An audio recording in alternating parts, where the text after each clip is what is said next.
you how Spider-Man came into being.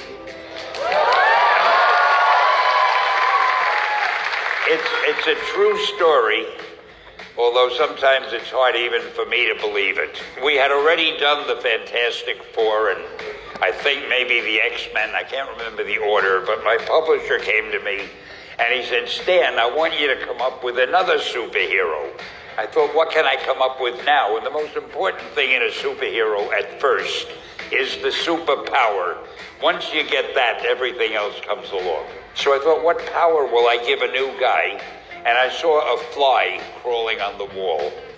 And I said, hey, if I could get a superhero that could stick to walls and crawl on them, man, that would be cool. So I thought that was good. Now I needed a name.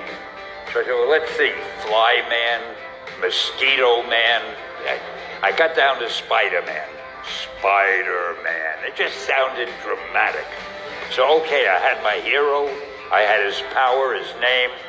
And then I figured, just for fun, I'm going to give him personal problems. Then I thought I'd make him a teenager, because there were no teenage superheroes that I knew of at the time. So armed with all that wonderful material, those great ideas, I ran into my publisher's office and I told him, this was my reaction, the reaction he gave me.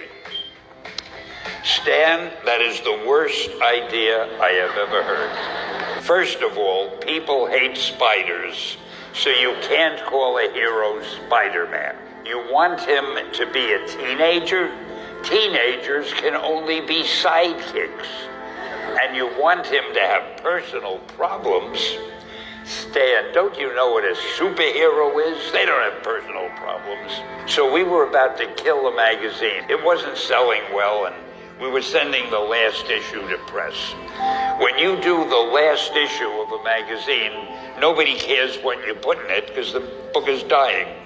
Just to get it out of my system, I put Spider-Man in Amazing Fantasy, feature him on the cover. A month later, all the sales figures came in. My publisher came racing into my office. Stan, you remember that character we both loved so much, Spider-Man? He said, let's do him as a series.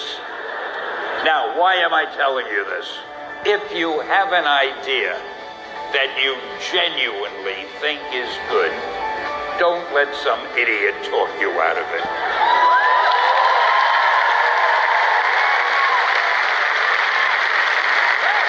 If there is something that you feel is good, something you want to do, something that means something to you, try to do it.